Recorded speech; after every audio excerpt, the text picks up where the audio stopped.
ಕರ್ನಾಟಕದ ದಕ್ಷಿಣದ ತುದಿಯಲ್ಲಿರುವ ಜಿಲ್ಲೆ ಯಾವುದು? ಕರ್ನಾಟಕದ ದಕ್ಷಿಣದ ತುದಿಯಲ್ಲಿ ಇರತಕ್ಕಂಥ ಜಿಲ್ಲೆ.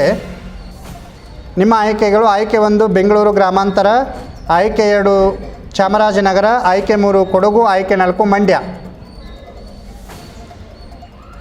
ಕರ್ನಾಟಕದ ದಕ್ಷಿಣದ ತುದಿಯಲ್ಲಿರುವ ಜಿಲ್ಲೆ: ಬೆಂಗಳೂರು ಗ್ರಾಮಾಂತರ, ಚಾಮರಾಜನಗರ, ಕೊಡಗು, ಮಂಡ್ಯ.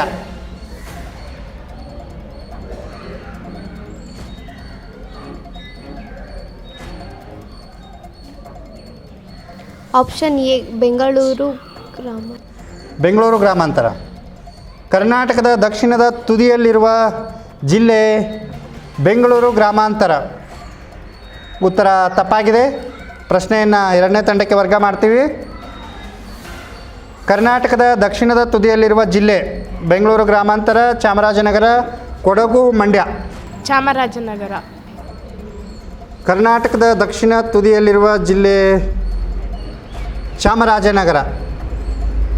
ಉತ್ತರ ಸರಿಯಾಗಿದೆ. 1 ಅಂಕವನ್ನು ಪಡೆದುಕೊಂಡಿದ್ದೀರಿ. ಅಭಿನಂದನೆ.